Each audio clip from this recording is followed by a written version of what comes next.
Okay बेटा। सो हम लोगों ने लास्ट क्लास में जो बात की थी उसमें हम लोगों ने डिस्कस कर लिया था। Let me share screen with you.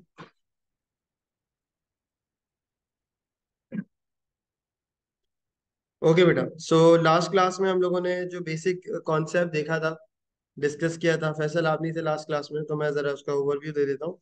देखिए बेटा, इनकैप्सुलेशन, इनहेरिटेंस, एब्स्ट्रैक्शन, पॉलीमॉर्फिज्म, ये मेजर कॉन्सेप्ट्स होते हैं जो कि ऑब्जेक्ट ओरिएंटेड में इस्तेमाल होते हैं। ठीक है। और हमारे ए लेवल्स के अंदर आपको इनकैप्सुलेशन, इनहेरिटेंस और पॉलीमॉर्फिज्म ज्यादा नजर आ रही होगी। ठीक है। और इसके कुछ बेसिक्स कॉन्सेप्ट भी हैं जो हमने कवर करना शुरू किए थे। ऑब्जेक्ट ओरिएंटेड रियल लाइफ जितनी भी एप्लीकेशन आज बनती हैं वो ज्यादातर हमारी ऑब्जेक्ट ओरिएंटेड पे ही होती है। ठीक है। इसके अंदर फायदा क्या होता है? सिक्योरिटी है। ठीक है। इसके अलावा डाटा इंटीग्रिटी आप कह सकते हैं कि रहती है। कि जब आप एक कोड बनाते हैं तो जब आप उसको कन्वर्ट करते हैं या उसमें जो वेरिएबल्स डिफाइन करते हैं उसमें चेंजेस करना इतना आसान नहीं है। ठीक है। इसके अलावा अगर हम बात करें ऑब्जेक्ट ओरिएंटेड की, तो ऑब्जेक्ट ओरिएंटेड में क्या हो रहा है बेटा कि ऑब्जेक्ट बेस्ड चीजें होगी, यानी क्लास और ऑब्जेक्ट्स का एक कॉन्सेप्ट होता है। तो मैंने बताया था लास्ट क्लास के अंदर कि ऑब्जेक्ट जो होता है वो बेसिकली क्लास की रनिंग फॉर्म को आप बोल सकते हो। तो आप क्लास डिफाइन करते हो, क्लास के अंदर डिटेल्स आ जाती है कि ये क्या क्या काम हमारे जो ऑब्जेक्ट होगा वो करेगा। वो सारी चीजें क्लास के अंदर हम क्या करते हैं? डिफाइन करते हैं। क्लास के अंदर क्या होते हैं सर? वेरिएबल्स को हम ऑब्जेक्ट ओरिएंटेड के अंदर एट्रीब्यूट्स बोलते हैं। प्रोसीजर फंक्शन को सर हम मेथड और प्रॉपर्टीज बोलते हैं। सही है। अच्छा, क्लास क्या है? Class is like a container of attribute and properties. ठीक है। और ऑब्जेक्ट जो होता है वो रनिंग फॉर्म होती है। फिर मैंने लास्ट क्लास के अंदर ये बताया था कि एम्प्लॉय जो है वो हमारी क्लास है। और यहाँ पर फिर एट्रीब्यूट्स लिखते हैं जब हम क्लास स्ट्रक्चर लिखते हैं, और उसके बाद लास्ट में हम लोग प्रॉपर्टीज और मेथड्स के बारे में लिख रहे हैं। ठीक है। अच्छा, फिर इसके अलावा बेटा मैंने बताया था कि एट्रीब्यूट्स और मेथड्स की जो कॉमन फीचर्स हैं, कॉमन अंडरस्टैंडिंग है, वो ये है कि एट्रीब्यूट जो होते हैं वो आपको नजर आ रहे होंगे बेटा कि जब भी आप देखोगे कोड, तो एट्रीब्यूट्स हमेशा जो है वो प्राइवेट होंगे, जबकि मेथड जो होंगे वो क्या होंगे बेटा? पब्लिक होंगे। अब इन दोनों बातों से क्या मतलब है, क्या पर्पज है? ये प्राइवेट होंगे और ये पब्लिक होंगे, इसके ऊपर जरा हम बात आज की क्लास में करेंगे, क्योंकि ये हमारे पास इनकैप्सुलेशन का कॉन्सेप्ट है। लास्ट क्लास के अंदर फिर हमने बेसिक प्रोग्राम्स को डिस्कस किया था एम्प्लॉय का। तो मैंने बताया था कि जब हम क्लास डिफाइन करते हैं तो इस तरह से ही हम क्लास डिफाइन करते हैं। ये हो गई हमारी क्लास, और उसके बाद मैंने आपको बताया था कि ये हमारे पास क्या हो गया? इसके ऑब्जेक्ट्स। ठीक है। ऑब्जेक्ट के थ्रू आप क्या कर सकते हो? बार बार इन मेथड्स को, यानी मिसाल के तौर पे मैंने यहाँ पर बनाया ओबीजे एम्प्लॉय। तो ये एम्प्लॉय की क्लास का क्या बन गया? ये क्लास है एम्प्लॉय। और ओबीजे ईएमपी इसका क्या हो गया? एम्प्लॉय। इसके अंदर कॉन्टैक्ट इन्फो और सैलरी दोनों आ रहे हैं। इसी तरीके से अगर मैं कोई और ऑब्जेक्ट बनाऊं, मैं बोलूं ओबीजे एम्प्लॉय टू, और उसके अंदर मैं यहाँ पर वही क्लास का नाम दोबारा लिखूं, तो क्लास का नाम तो खैर चेंज नहीं हो रहा, ऑब्जेक्ट का नेम जो है वो चेंज होता रहेगा। तो अब ये ऑब्जेक्ट टू बन गया। इस ऑब्जेक्ट टू के अंदर भी कॉन्टैक्ट इन्फो और सैलरी का मेथड मौजूद है। तो बताने का मकसद क्या है कि रीयूजिबिलिटी का कॉन्सेप्ट बेसिकली यहाँ से आता है कि आपने क्लास डिफाइन एक दफा की, अब बार बार इसके क्या बना लो? मल्टीपल ऑब्जेक्ट्स बना। वो ऑब्जेक्ट क्या होंगे कि वो हर दफा चेंज भी हो सकते हैं और उनके लिहाज से आप वैल्यूज भी रख सकते हो।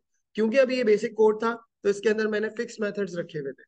लेकिन अगर मैं क्लास के अंदर कंस्ट्रक्टर बना दूं, तो कंस्ट्रक्टर का मैंने लास्ट टाइम आपको बताया था कि this is a special type of method बेटा। ये हमारे पास क्या कहलाता है?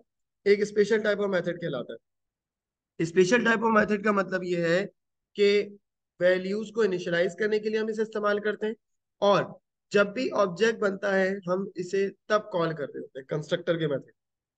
बाकी जो सिंपल मेथड है, जैसे कॉन्टैक्ट इन्फो इस एम्प्लॉय क्लास के अंदर है और सैलरी इस क्लास के अंदर है, तो इसको जब आप कॉल करोगे तब कॉल हो। समझ आ रही है सर बात में क्या कह रहा हूँ? कॉन्टैक्ट इन्फो और सैलरी, इनको मैं कॉल कर रहा हूं तो कॉल हो गए। अगर मैं इनको कॉल नहीं करूंगा तो कुछ भी नहीं होगा, बस ऑब्जेक्ट बन जाएगा, कहानी खत्म। लेकिन अगर मैं इनको कॉल करूंगा, जैसे मैंने यहाँ लिखा है कॉन्टैक्ट इन्फो या सैलरी, तो फिर मेरे पास क्या आ रहा होगा बेटा?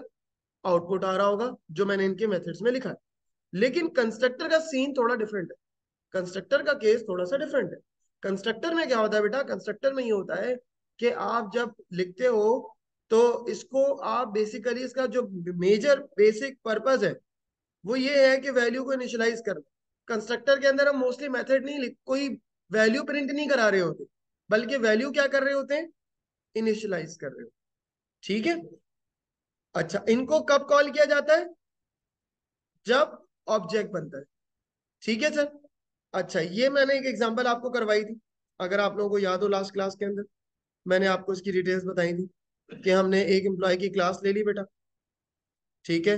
इस एम्प्लॉय की क्लास के अंदर, ये एम्प्लॉय की क्लास है, इसके अंदर हमने ये जो चीज बनाई है ये क्या कहलाता है बेटा? कंस्ट्रक्टर कहलाता है। अब कंस्ट्रक्टर का काम क्या था, मैंने बताया था इनिशियलाइज वैल्यूज। तो हमारे पास ये जो नाम है self dot name, self dot age और सेल्फ डॉट ई सेल्फ, ये सारे के सारे क्या है? Class variable. और इनको मैं क्या कर रहा हूं, इनको मैं पैरामीटर के थ्रू अपडेट कर रहा हूं।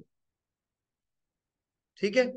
और ये कब मैं दूंगा वैल्यूज? ये मैं वैल्यूज बेटा जब इसको कॉल कर रहा हूं उस टाइम पे दे रहा हूं। यानी जब मैं क्लास का ऑब्जेक्ट बना रहा हूं तो मैंने यहाँ क्या पास किया? अली 33 और ये उसकी सैलरी।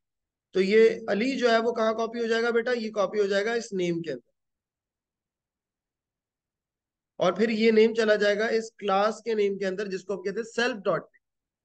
अभी फिलहाल आप फॉर द टाइमिंग ये याद रख लो कि सेल्फ का जब भी क्लास वेरिएबल की जब आप बात करोगे तो self dot name, self dot salary, self dot age करके कॉल करो।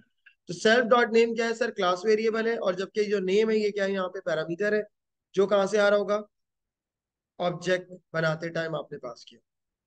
फिर आपने 33 एज दी, यहाँ पर एज क्या आ गई बेटा? 33 आ गई।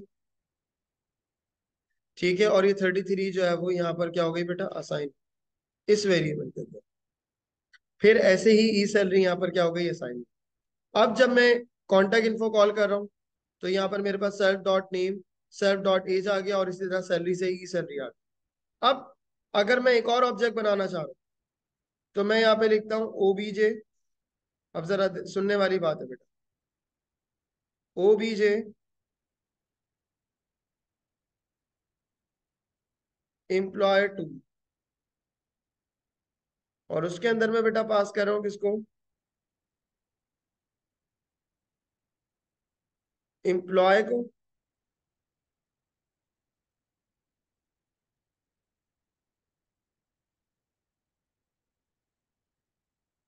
क्लास हमारी वही रहेगी, और इसके अंदर जो आप वैल्यूज असाइन करेंगे ना बेटा वो डिफरेंट वैल्यूज असाइन। जैसे इधर मैं कह देता हूँ हारिस,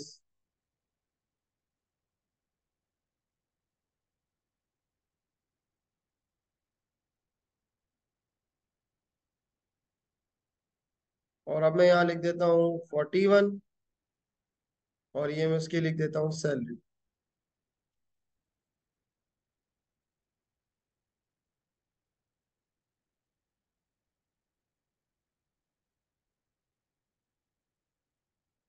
अब ये अब जो ऑब्जेक्ट बना ऑब्जेक्ट टू, अब object two self name, age, salary, अब वो ऑब्जेक्ट टू इन सब चीजों को क्या कर रही होगी? रेफर कर रही। तो वेरिएबल्स बेटा एक दफा डिफाइन हुए क्लास के अंदर, लेकिन जब हम ऑब्जेक्ट बनाते जा रहे हैं डिफरेंट, तो उन वेरिएबल्स की वैल्यूज अलग अलग तरीके से बनती जा रही है। अभी अभी एरे की बात नहीं, एरे अलग चीज। हम पढ़ रहे हैं अभी ऑब्जेक्ट ओरिएंटेड, अभी हम एरे नहीं पढ़ रहे। ठीक है, इट इज डिफरेंट थिंग। वो एक डाटा स्ट्रक्चर है। ठीक है, उसको इस पे कंफ्यूज मत कीजिए। अभी फिलहाल हम बात कर रहे हैं कि हम एक दफा एरे बन जरूर सकता है, ये आपकी बात सही है, लेकिन अभी हम एरे के ऊपर जा नहीं रहे। अभी हम बात कर रहे हैं सिर्फ ऑब्जेक्ट ओरिएंटेड में कंस्ट्रक्टर का क्या काम, क्लास का क्या काम, ऑब्जेक्ट का क्या काम।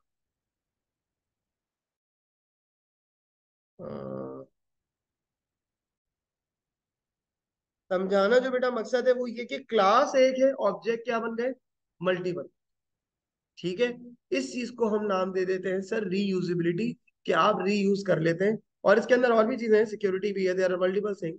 तो वो हमने आज की क्लास में डिस्कस करना है।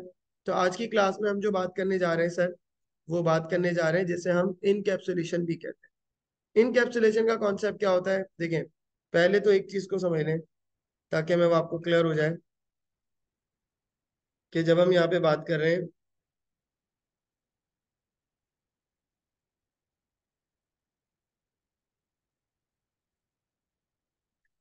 इनकैप्सुलेशन की बात करें,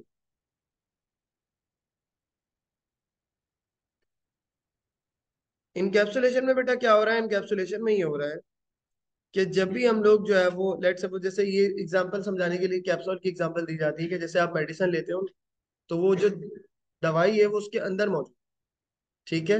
लेकिन जो उसका ऊपर कवर होता है वो बेसिकली वो सिर्फ आपको क्या नजर आ रहा होता है, उसका कवर नजर आ रहा है, अंदर क्या है वो आपको नजर नहीं आता।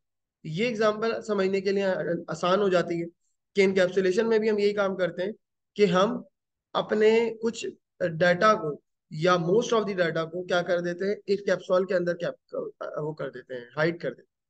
इसे हम दूसरे अल्फाज में डाटा हाइडिंग भी बोलते हैं। डाटा हाइडिंग का कॉन्सेप्ट क्या होता है सर? डाटा हाइडिंग का कॉन्सेप्ट ये होता है, डाटा को आप हाइड कर रहे हो, इसका मतलब ये है कि आप अपने डाटा को क्लास के बाद डायरेक्टली एक्सेस नहीं कर। इनकैप्सुलेशन में होता क्या है, इनकैप्सुलेशन में होता ये कि जैसे मैंने एक आप लोगों को एक बात लिखवाई थी और मैंने कहा था आप इसे नोट कर लीजिएगा, आप अगर नहीं किया तो आप दोबारा से कर लीजिए, कि हम क्या करते हैं, जितने भी एट्रीब्यूट्स होते हैं बेटा क्लास के, ठीक है, एट्रीब्यूट्स कह लीजिए इनको, या मेथड या इनको जो है वो वेरिएबल्स कह लीजिए। वैसे तो हम एट्रीब्यूट्स बोलते हैं ऑब्जेक्ट ओरिएंटेड में। So all attributes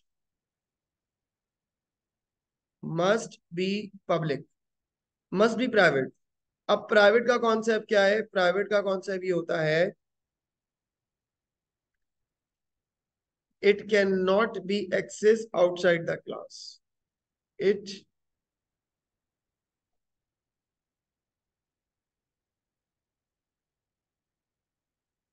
can not be accessed without a class, without outside the class.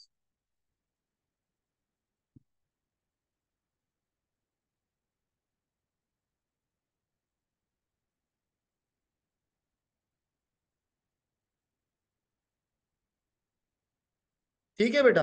अब सवाल ये कि भाई अगर आउटसाइड द क्लास एक्सेस नहीं हो रहा तो मुझे वैल्यू प्रिंट कैसे होगी मेरी? तो वो मैं आपको आगे बताता हूँ कि उसके लिए हम लोग क्या करें। और दूसरी चीज ये लिख लें कि मेथड जो होते हैं वो क्या होते हैं, सारे के सारे पब्लिक होते हैं। Methods must be public. अब आप ऑब्जेक्ट ओरिएंटेड पढ़ रहे हो ना बेटा, तो इनडायरेक्टली आप पाइथन भी पढ़ रहे हो, इनडायरेक्टली आप जावा भी पढ़ रहे हो, सिर्फ आपके कीवर्ड्स चेंज होंगे। ऑब्जेक्ट ओरिएंटेड का कॉन्सेप्ट जो है वो 90% तक वैसे ही। ठीक है, तो लैंग्वेज चेंज करना आपके लिए आसान हो जाएगा, किसी भी लैंग्वेज में आप कवर कर सकते हो। पब्लिक का मतलब क्या होता है? पब्लिक का मतलब ये होता है can be access outside the class, यानी इट कैन बी एक्सेस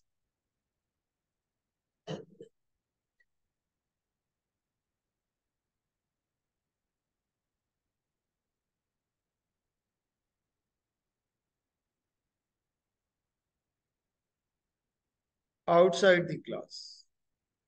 ठीक है सर। तो अब वेरिएबल सारे के सारे मैंने आपको क्या बता दिया कि ये प्राइवेट होंगे, जबकि मेथड्स के बारे में मैंने क्या बता दिया बेटा कि ये जो है वो पब्लिक पब्लिक हो।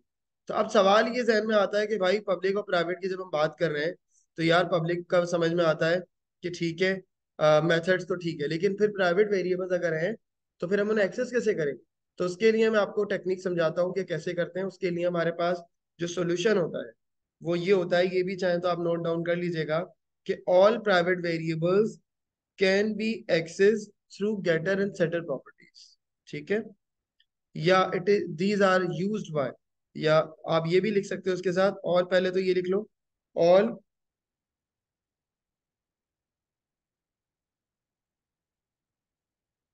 Private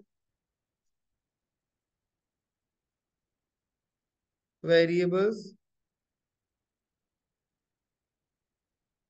can be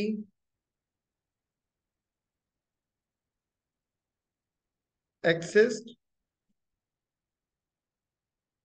by using getters and setters। अब ये हमारे पास क्या है बेटा, ये हमारे पास प्राइवेट वेरिएबल का सॉल्यूशन है। ठीक है। अच्छा, अब आपसे सवाल है सर, ये इसका जो सिंटैक्स है वो कैसे होता है, कैसे डिफाइन करते हैं? तो प्राइवेट वेरिएबल सिंटैक्स में यहाँ लिख देता हूँ, उसकी पहचान क्या होती है ताकि आपको समझ आ जाए। प्राइवेट वेरिएबल्स, या मैं एट्रीब्यूट्स ही बोलता हूँ उसको, क्योंकि यहाँ पर एट्रीब्यूट्स ही बोला जाता है। सो प्राइवेट एट्रीब्यूट्स को आप डिफाइन इस तरह से करते हो कि आप लिखते हो सेल्फ डॉट, और उसके बाद आप लगा देते हो बेटा अंडरस्कोर। ठीक है, और जो भी आपने नाम रखना है, जैसे लेट सपोज आपने वेरिएबल का नाम रख दिया नेम, ठीक है, तो ये आपके पास क्या हो गया सर, प्राइवेट वेरिएबल।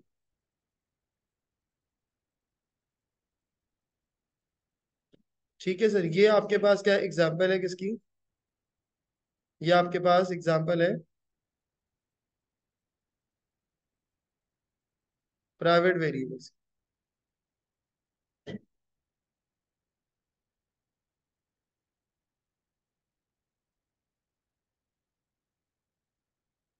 अच्छा, फिर इसके अलावा बेटा सिंपल जो पब्लिक वेरिएबल अभी तक हम डिफाइन करते आ रहे थे,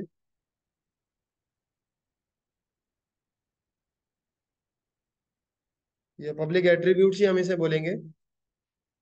सो देखिए, पब्लिक एट्रीब्यूट्स में बेटा क्या हो रहा है, पब्लिक एट्रीब्यूट्स की जब आप बात कर रहे हो ना, तो उसको आप सिंपल तरीके से डिफाइन करते हो, लाइक आपने लिखा सेल्फ डॉट ईमेल, ये आपके पास क्या है सर, ये पब्लिक है। पब्लिक का मतलब ये है कि ये क्लास के बाहर क्या हो जाएगा बेटा, एक्सेस हो जाएगा। ठीक है, ये क्या रिप्रेजेंट कर रहा है, ये रिप्रेजेंट कर रहा है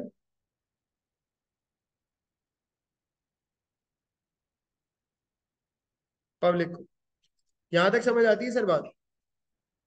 अब मैं आपको एक चीज समझा रहा हूँ, यहाँ करके भी दिखा देता हूँ, तो जरा मेरी बात को ध्यान से सुनिएगा, ताकि आपको जो है ना सर क्लियर हो जाए कॉन्सेप्ट, और मसले मसाइल जो है ना, जो कंफ्यूजन अभी चल रही होगी माइंड में, वो क्लियर हो जाए। सर देखिए, डेटा को हाइड क्यों किया जाता है, डेटा को हाइड सिक्योरिटी पर्पस के लिए किया। आप फिलहाल अभी आप इस तरह से एग्जाम्पल को समझ लो कि जब हम अपने सॉफ्टवेयर को फाइनलाइज करके, हम ये फाइल तो नहीं देते ना, कोड वाली फाइल सेटअप की फॉर्म में कन्वर्ट करके देते हैं। तो अगर आप उसे कन्वर्ट करने की कोशिश करो कोड के अंदर, यानी सेटअप आपको दिया जाए किसी चीज का, जैसे व्हाट्सएप का या किसी भी चीज का, आप उसे कन्वर्ट करने की कोशिश करो, तो वो नहीं होगा, क्योंकि वो बेसिकली इस सिक्योरिटी मेथड के साथ बना हुआ होता है, वरना तो फिर कोई भी किसी का कोड रीड करके अपने जैसा बना ले। ठीक है, तो इसीलिए सर ये काम हम कर रहे होते हैं। तो आपको जो मकसद है समझाने का वो यही है, कि जैसे हमने लास्ट टाइम शायद यही वाली बात की थी ना।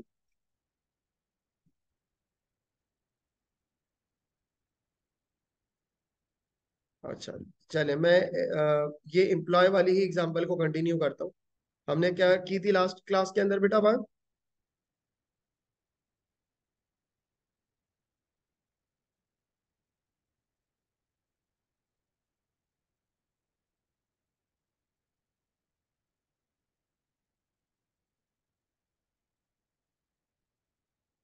तो लास्ट क्लास के अंदर हमारी जो डिस्कशन थी, मैं वहीं से बात को कंटिन्यू करूंगा। हमने लिखा था क्लास,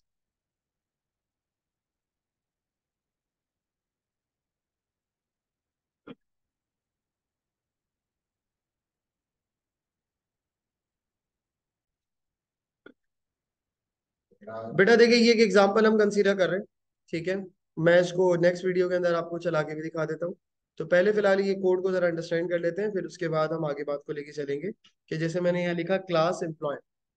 ठीक है, अच्छा अभी जो मैंने ऊपर वाली एग्जांपल दी थी, उसमें अगर आपको याद हो, तो हमने सिंपल रखा था क्लास एम्प्लॉय कोई, और इसके अंदर डेफिनेट करके मैंने सेल्फ डॉट नेम लिख दिया था।